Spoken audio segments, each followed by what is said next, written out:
I'm going to show you what's inside this box. This is a Waterpik Water Flosser. First we take out the packing, we lift out the flosser. That's what's in this box. This is the unit. It's in a plastic bag. Looks like it's all contained right here. Also in the box there's a bunch of extra tips for it. So we'll see what those are. It has a user's manual. And there's a guide in here as to what each of those tips are. So we'll look at that. Got everything out of the box. It has a cord on the back. It does have to be plugged in. This is an electric model. So let's see, it looks like a pretty long cord. That's good. And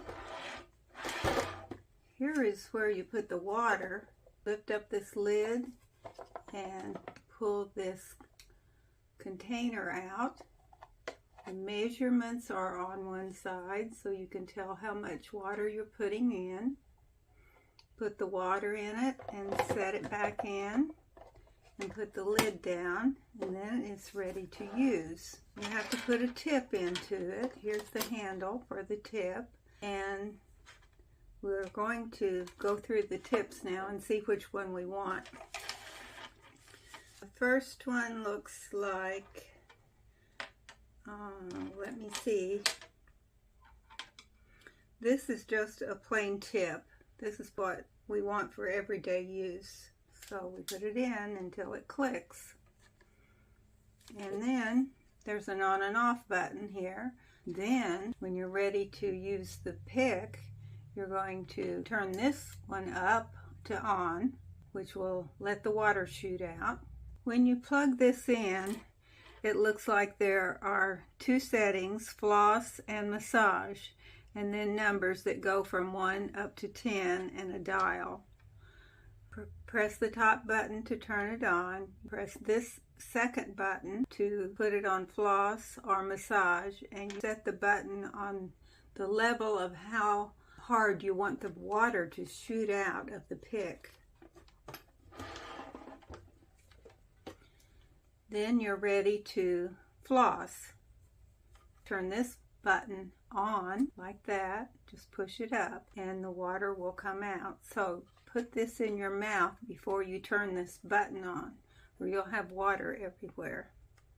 When you're done, you just push the button down, turn it off, and place it in its holder, and then you can turn off the main button. That's how it works. So there's another jet tip. There is a pick pocket tip. I guess that's to get in between teeth. It's a pick to get in between your teeth. This is the orthodontic tip if you're wearing braces or for general use. This is the pick pocket tip to get in between teeth. If you can't get something out with a flosser, I guess you could use this. So we put in a jet flosser, and it looks like there are actually 3 more. That looks like the same thing. And then there's one with a brush on the end, and it's a plaque seeker. It's for implants, crowns, bridges, retainers, and general use. So these are the picks that came with this one. It says that not all tips are included in all models, so these are what came with this one. All we have to do is plug it in, put the water in, and we're ready to go. I hope you enjoyed this unboxing video and would like to try a Waterpik flosser for yourself. I highly recommend it.